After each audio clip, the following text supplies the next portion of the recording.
things first. You already win. You already him. You don't gotta pretend. Fuck them. You already king. You stay real. You confident in your skin. It's all now. Sit in the power that you already in. It's the story of a master from a true Bedouin, far away from home if you ever been. First round pick, league of the smooth gentleman. The game rigged like 50 said it's a cruel sentiment. I'm from the era when lyrics and bars is over everything. 5-star veteran. You couldn't walk in my fucking shoes and carry them. Excuse my borderline is very thin. Been married to the game like ever since maybe 2010. I realized most of y'all not serious. Point blank period. I flex and twist necks like cherry stems. Thought he was buried. That's the other version, yo. That's the remix. We can get into that later. You can get the keys right on that. Hey, Crush That, what's going on, yo? It is How Billy Sees It. Today is November 11th, and it is episode 112. Yes! 112. I really go. Hold on, top it up, let us go. You already know. Oh, man. You already know it is episode 112. It is actually also episode 29 of our sub-series 30 for 30. 30 episodes in 30 days. 30 minutes each episode. Woo! We've been crushing it, and we are in the final 2 days. Unbelievable. So tomorrow will be the last day, day 30 of the sub-series, but so far so good. As always, we've covered a lot of ground. The last couple of days have been interesting. I've been going to my website and reading some of the written works that I have and just kind of like going deeper into them. And that's been fun to do. So tomorrow I'm going to do something different, but today I'm going to continue that actually. And here's what we're going to do. Applause for that. We're going to go back to my website. Watching. Oh, there we go. Let's go to the website. BillyBunton.com. Have you been to BillyBunton.com, by the way? What a gorgeous website. Starts off with the Coming of Age album. You can play it right there. And then goes right into this very live stream and our written works. We have a rare NFT, one of the many NFT projects I've been a part of and have created art for. And then we get into some of Sheba's comedy and crowd work and some of the animated stuff I've done. Check out the website. It's fantastic. We've got music. We've got other cartoons in here. We've got the media center. Very important for those who prefer reality. That's the subtitle for this media center. For those who prefer reality. But let's go to the thing I wanted to talk about today. And the thing I wanted to talk about is For Lack of Words. For Lack of Words. I wrote this in August of 2022. For Lack of Words. And now I'm going to share it with you and I'm going to break it down. Okay? Yeah. Oh, yeah. For Lack of Words. It is clear to me that start that over. Oh, yeah. It is clear to me that genuine and accurate communication is a form of magic. Magic! Consider that we each carry within us a rich and profoundly complex authenticity, a unique personal truth that cannot fully be shared. Right? We've talked about this. Together, we exist in an indescribable field of infinite energy. And you are a miraculous series of happenings unified by a common localized consciousness. All right. Woo! Oh, yeah. Actually, let me go to the small screen here. Let's keep that up. Great. And I'll zoom in on this bad boy. Yeah, man, listen, as always, these are written works that have creative flair and, interesting poetic energy towards it. But I'm also pointing to something that is real. This is not a fictional tale. This is an attempt to give language to reality. And so when I say that something is a form of magic, I mean that it's outside of our typical explanatory logic. There's something about genuine communication where your internal experience gets to be transferred and understood, translated in a way that the other person can understand. And it's actually quite rare. It's actually something I think we communicate a lot, and there are certain things we communicate well on, and we can do a good enough job of figuring out what people need. And you go to get information at a train station, you tell them where you want to go, and they can get you there, time and place and stuff. But the deep internal experience of the human experience, there's a genuineness, there's an authenticity that is hard to put into words. It's hard to put into words. And even if we could put it into words, we would still have the challenge of the vulnerability to explain certain things and to bring some of these things out into the public to be seen by others.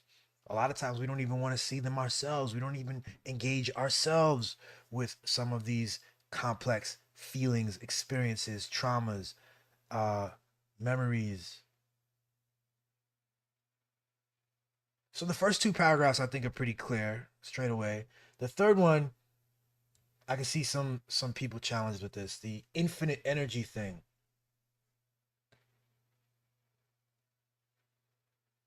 I mean, talk to a physicist. Talk to a physicist. And then talk to like a mystic or a spiritual person. They both say the same thing. They use different words, but they say the same thing. And they point to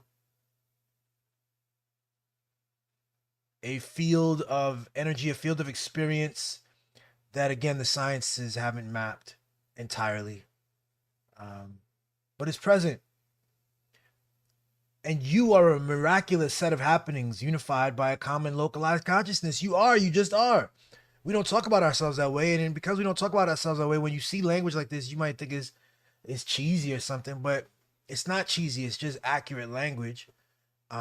We are preoccupied about all kinds of other things, about who's running for president and who's running for the House, and did Donald Trump tweet this, and what's going to happen next, and what happened on the news, and X, Y, and Z.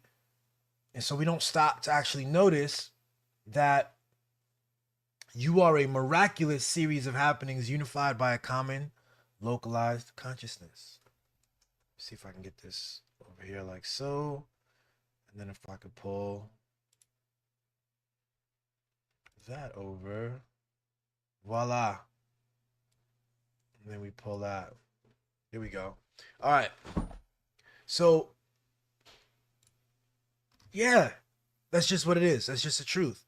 Let me continue on. Under the skin, ingrained in the musculature and in our neurology and cells, embedded in our consciousness and unconscious awareness, we each accumulate a persistent experience of self, a unique, powerful, energetic expression, a personal imprint of what is moment to moment. That's just a description of what is. It's a way of describing what and who you are and what I am and what we are experiencing. If you sit down and really try to give language to what is happening, and you combine some of our best knowledge in philosophy and in physics and biology, we understand that like these experiences aren't just experiences like the way we talk about we talk about like intuition as in the gut, right? That's a symbol. We do this symbology. We talk about this thing that we want to call intuition, which is a complex concept, and then we give it a body part. We say it's in the gut. And so sometimes we think that like our thoughts and our experience, the thoughts that we are having is in the brain, but that's just giving it a body part. It's like the idea of love is in the heart, but that's just giving it a body part. That's a symbol and an avatar, and it's not. You know what I'm saying? It points us to something much more. But under the skin, in our musculature, in our neurology and cells, experiences we've had as children and into adulthood, they don't just hold on as memories. It's like the body remembers. There's a book, I forget the author, it says the body remembers. So in our conscious and unconscious awareness, we accumulate a persistent experience of self, a personal imprint of what is moment to moment, just as you are and I am, and what is a culmination of both and all of our experiences, but that yours is personal and yours is localized and entirely unique, a billion times more unique than even a fingerprint, which we accept to be pretty fucking unique, huh? But no, you're more unique than that even. Applause for that. Applause for you. And when brought to awareness, we attempt to grasp this experience with words. So the experience escapes words. The experience is unique and powerful, and it's an energetic expression, and it's so unique and powerful. You and I could be experiencing the same thing, quote unquote, but that you will have a different experience and I will have a different experience based on our internal workings, based on a set of realities. And if you break it down, psychological realities, biological realities, cellular, chemical, the experience will be all about the now, and like this combination of the external and the internal produces something called an experience. And when brought to awareness, we attempt to grasp this experience with words. I think we're experiencing stuff all the time. I think it's a massive thing. I use the word infinite, which is another concept. It is to say, like, I'm really trying to point to the fact that it can't be described and it can't be contained. Anytime we try to contain it, you contain it conceptually, but it just, what is always beyond that container and beyond your concept. But we do attempt to grasp it with experience. We try, so what happened? What does it feel like? What was going on? And so we use words to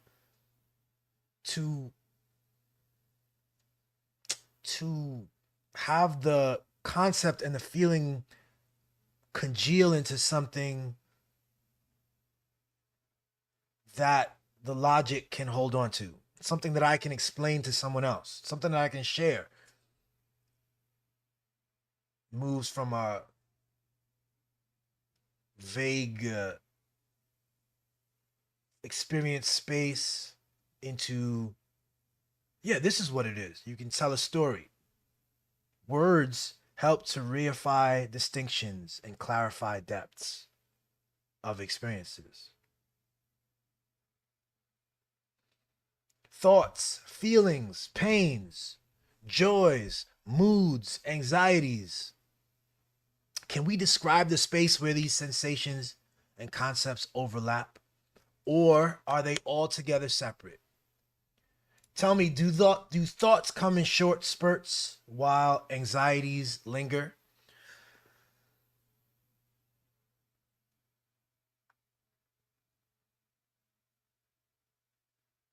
What are these things? What are thoughts and feelings and pains?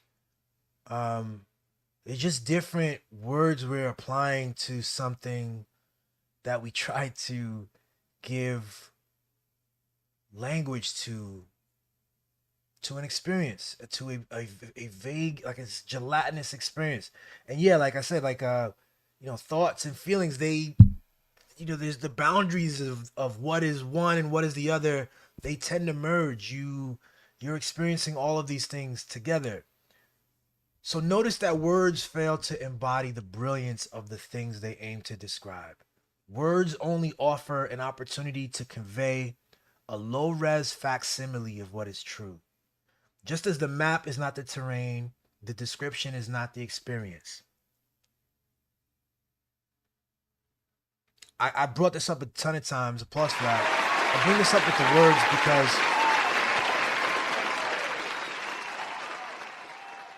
I think people get trapped in words, and I think that you know, there's a lot of power in recognizing that things are not the words that we have for them.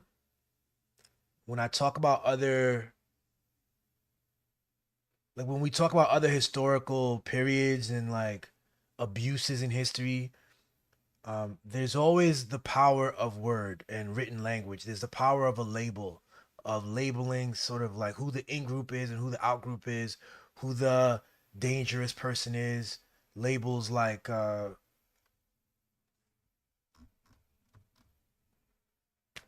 don't know.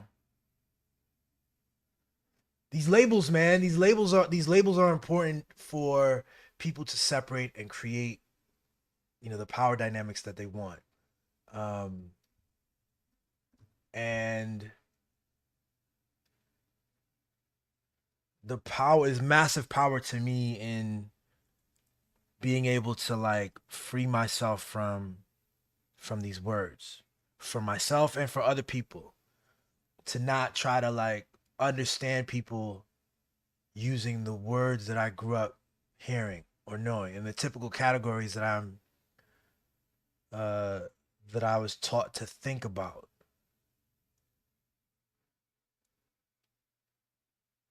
I mean, this goes to all the isms and stuff and all the like the trainings we try to get white people to do and blah blah blah.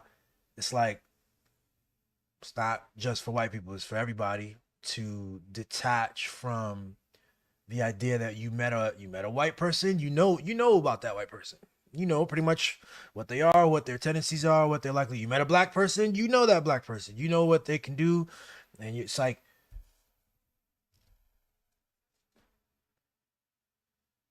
that detachment is key. We talked about this yesterday. Um, so let me continue. The description is not the experience.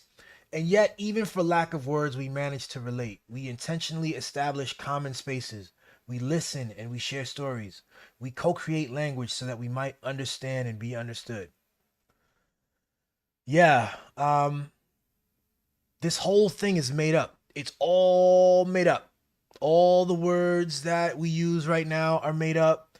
All of the labels that we associate with things and the ways, the common vernaculars, languages, pigeons, dialects, accents, it's all made up. Um,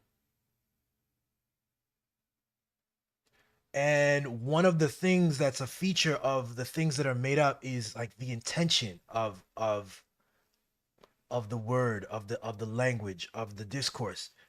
Um, I talked about drapetomania. Drapetomania drips with the intentions of the creator of the word. The intentions, the goal was to stigmatize black freedom. And so that's what that word does. And it's not the only word that drips with its intentions. And but there are other words that we've taken on and we've accepted. Tons of them that we've accepted and that we we communicate on those terms.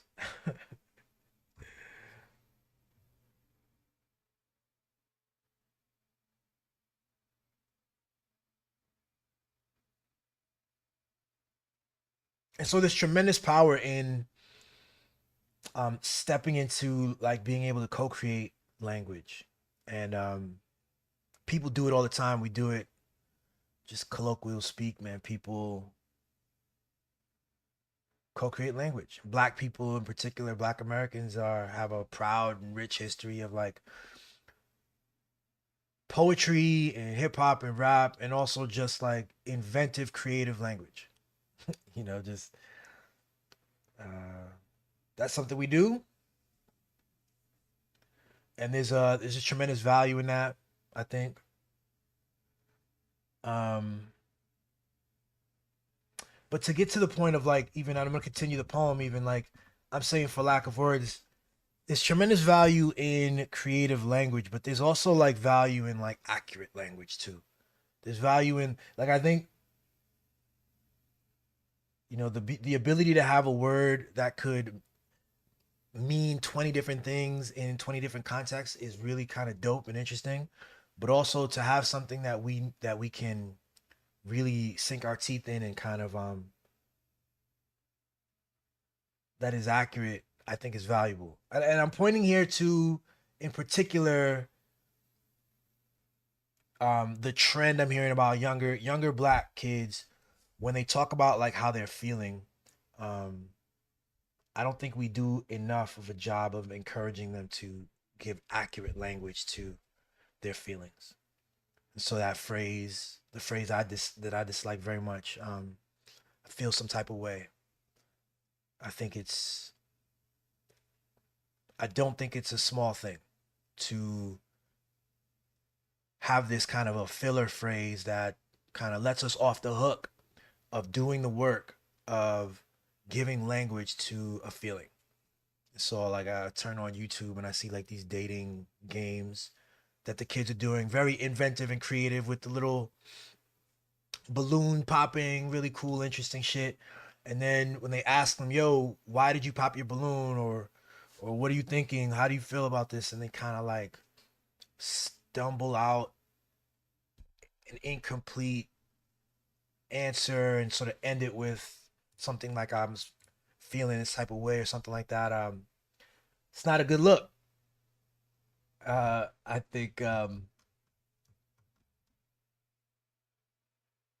I think it's not a good look to kind of normalize and um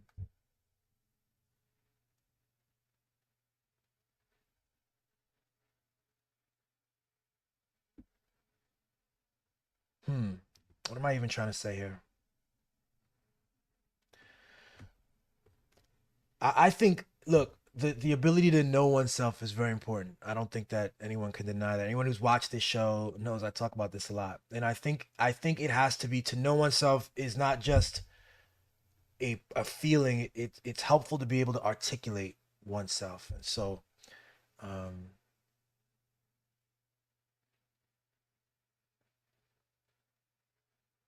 I don't want us to lose like or fail to notice that how powerful that is, how important it is um, to be both creative and accurate. Those two things don't have to be at odds with each other, I don't think. Um,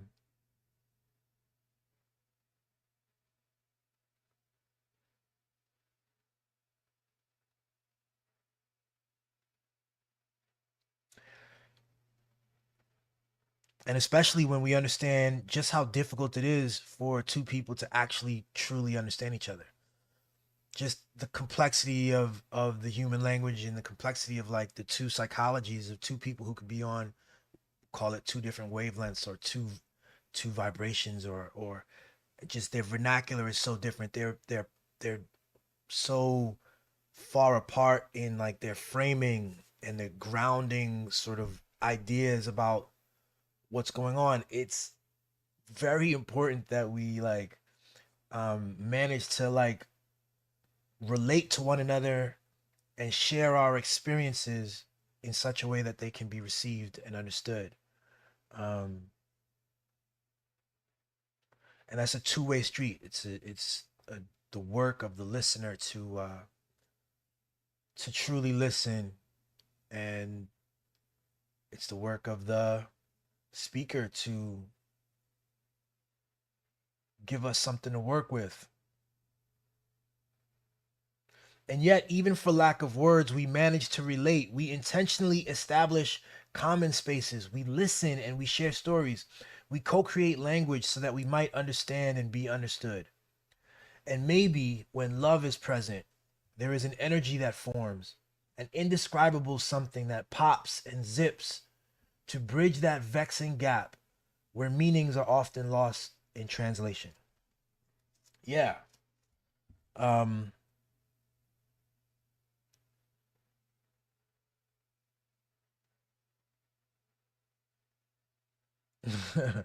This poem, this piece of writing really does want to speak to the challenge of like, how do we get to actually see each other?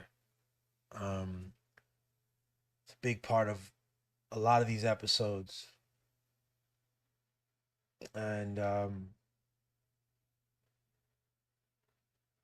think our orientation, our understanding of language has to continue to grow, and that's what like media literacy is in part, as well as so media literacy is in part in understanding a deeper understanding of language, and it's also in part a deeper understanding of um, the forces at play in our media, because I think if you look at our media broadly, the legacy media, the cable stuff, and now on the internet, you just have a bunch of interests. It's like a lot of content creation and a lot of interests, and you've got to like be able to watch stuff with with some detachment. I think the premise of detachment is going to be like increasingly important. um Detachment meaning that you don't just assume the language and the terms and the stuff that you're watching, you take it on as real.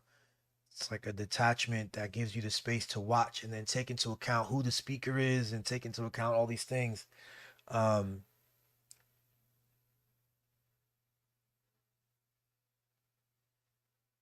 there's just too much content. There's just too much ridiculous content. Plus, you add AI and we already have a bunch of like the right wing media, for instance, is just it is the monetization of reality. Um, and in order to do that, it's about separation. It's about telling quick stories, and it's about ginning up controversy. And and as I'm saying, like those intentions are a part of it. Those intentions are a part of the content. They're a part of the language, the vernacular being used. Um,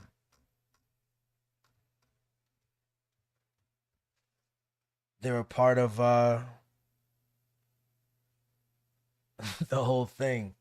Um, Applause for that. So we come back to the top, yo. It is clear to me that genuine and accurate communication is a form of magic. See, I do think that other stuff, that right wing stuff I'm trying to describe, it's more damaging than we take into account properly. We should be teaching children to be distrustful of the news. They should be teaching it in school. They should be taught to be very discerning and skeptical, and taught to value high quality, effective communication, genuine and accurate communication. And if you have that value, you're already starting off at a tremendous place, rather than no value in this at all. We just think that all media is sort of equally something, like, yeah, you've got CNN and you've got Fox and you got MSNBC and you've got, Democracy Now, and you've got Common Dreams and you've got, the Daily Wire, and these are all just different companies. They're all doing their things separately, and it's all just content. Um, what is true? What is true? What is truly inside of you in your experience? What is truly inside of me? What is my experience?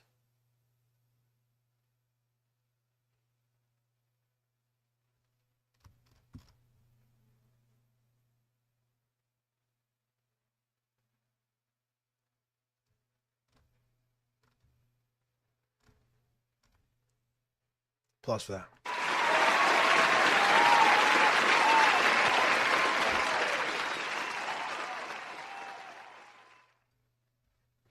There was a time I used to feel a little crazy because I was very much preoccupied with these kinds of questions and was looking around and seeing like, oh man, almost no one else is. But I don't think that's the case anymore. I feel really, really, really lucky to notice that so many people are on this, asking questions about the media, asking questions about the news media, and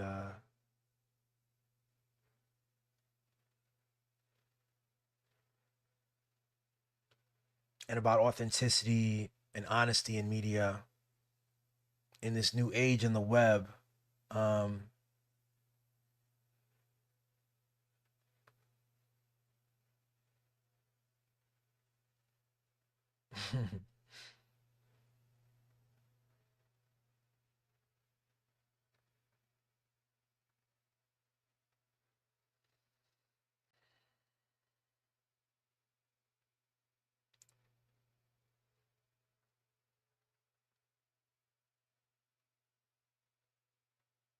Yeah, I think that very eerily, a lot of our challenges, you see it on social media, you just see people kind of talking past each other. I think we got to step up our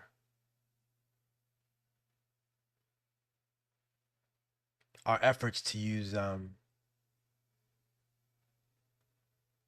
accurate and creative language to better describe our individual and collective experiences,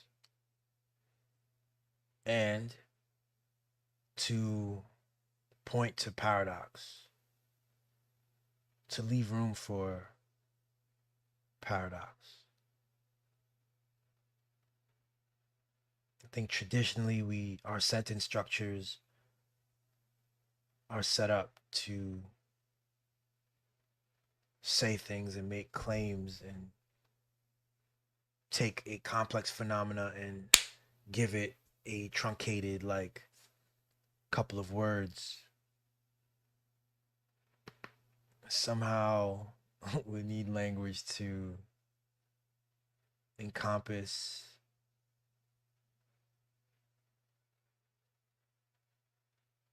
something more.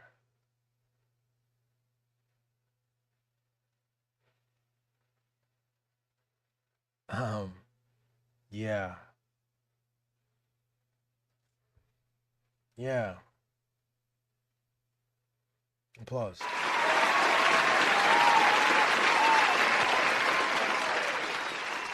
That's the episode, yo. We're gonna wrap it up right there. Thanks for watching. This was episode 29 in the series. Tomorrow is the 30th. And I think we'll just have a celebration for the last one. It'll be the last episode of season 2 of How Billy Sees It. Thanks for watching, people. Let's get the music going. Nobody's seeing your vision for real, I keep man. winning. Even your friends don't fuck with you. I keep winning. You see what you're looking for, and it's all one thing. All right? Your heart pounding, clear throat right when the crowd pipe down. It's kinda like time froze on Peace. ice now. Damn, stomach tight round, flipped upside down. Try to speak, but the words and the thought took flight now. Sweaty, but can't pause, it'll wipe down. You pray for the day you flow with a hype crowd. Now they hanging on your every word and slight sound. Boom! Maybe these critics is wrong, maybe you twice as strong. What if every fear and doubt was gone? I'm up first, bright from dawn, like fuck it, we yawn. I squeeze life, pythons bite when the mic's on. Peace, I might respawn. I hook left with the right arm, living it 5-star, ring the alarm.